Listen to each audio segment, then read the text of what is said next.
So Nigeria is about to have its third refineries private. All that is still a little bit in the future, but not too far from here. If we get any of the Dangote Lekki refinery or the new Petrolex oil and gas refinery in Ogun State and the Eco Petrochemical and refining company to put its 20,000 barrels of oil on the market. So that will be about almost 920,000 barrels of oil per day being pushed out. So this is still in the future, and we're just tracking the money and try to see where some of your unhappiness could be taken care of in the next future, in the very near future, when independent refineries begin to take shape in Nigeria. Of course, you know the story around the fuel scarcity currently on our streets. The cabinet yesterday gave the Deputy Oil Minister, Dr. Bekachiko, a marching order to ensure that the current scarcity is resolved within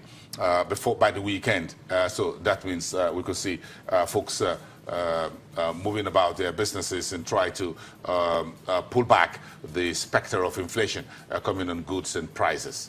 But let's expand this conversation. We've seen some decent news in recent times. Nigeria's FX reserves is nearly $40 billion. The last time we had anything close to that was in the days of $110 per barrel of oil. Then we had about 60, and now we're around 40. So it's been a very nice time. Before the House of Reps went on that 2-week break, a day before yesterday, they moved up the benchmark for 2018 budget from 45 to 47. This morning, Brent crude is still around $62, so we're still home and dry. Joining us, the home of Channels Television this morning here in headquarters studios is Bolanle Olutosi from Financial Derivatives. She's an economist and one of the research analysts, and what they do here on the program is to bring us up to date in the world of commodities. Good morning. Morning. Thank you. I think it's getting easy a little bit outside there as far as gas. Like we mentioned on Tuesday, we thought it would be just a hiccup in the market, but now we're seeing things ease out. The queues are reducing, and things are hopefully going back to normal. Hopefully going back to normal. I love the burning economic news issues. Let's look at that. Some are burning. I know petrol burns, so trying to say highly inflammable. Stay away from it. So the oil is a benchmark is now raised. We have the Brent. We have a few other things. What else is particularly of concern to you and your team?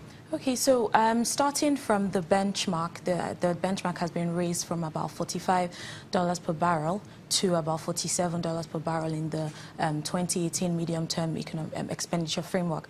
And this calls for concern in the sense that, you know, most people are like, okay, we're moving forward, oil prices are gaining traction, they're moving up, so it's time to actually increase the benchmark. But on one hand, we look at it in this particular aspect, is that the amount, the difference between the benchmark and the spot price is what is actually saved in the excess crude account. So if this benchmark is actually increased, then it means that the amount that is being saved in the excess crude account reduces. So on one hand, we're reducing our savings, but on the other hand, we're increasing our spending. And at this time, we know that states' budgets and all that, you know, a lot of budgetary spending is coming into play, and they need a lot of money in the system. So that means, you know, a lot of more money is actually transferred to the states, revenues increase, and then the multiplier effect, you know, spending increases, consumption, and hopefully economic growth. So, but at the same time, our cause for concern is, on one hand, they're increasing, you know, our state's revenue and all that,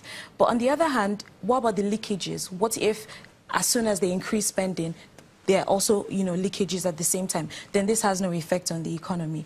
Also, in a case where you're increasing your state's revenue and they're spending it on things like Ministry of Happiness, where do we actually, you know, what do we now say about the economy? So we don't fritter away these gains. Yeah. That's the concern of I'm sure not just your team, but a number of Nigerians about, yes, it looks like we have a very decent oil windfall, yes, so to speak.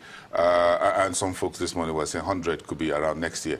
Well, that's a different discussion entirely. But how do we ensure that these, like you said, whether we put it in revenue, which is budgeting, yeah, or we put it in ECA, which is the excess crude account, either ways, folks want to be sure that this money is accountable and that this administration do spend this money wisely. Yeah, and you know, at this time, well, through most of this year, we had a lot of salary arrears. Salaries were not paid. You know, there were a lot of complaints. So, in excess fact, we actually need this, you know, spending. So it's not like we're reducing our savings, and it's only $2 per barrel increase. So if we're actually, you know, spending that, paying salaries, you know, all the infrastructural development, and even our 2018 budget, which hasn't been passed yet. Once that is passed, you know, spending has to increase and all that. So when we're thinking about all those budgetary spendings, we definitely need this, you know, increase in, you know, less of our savings and more of our spending.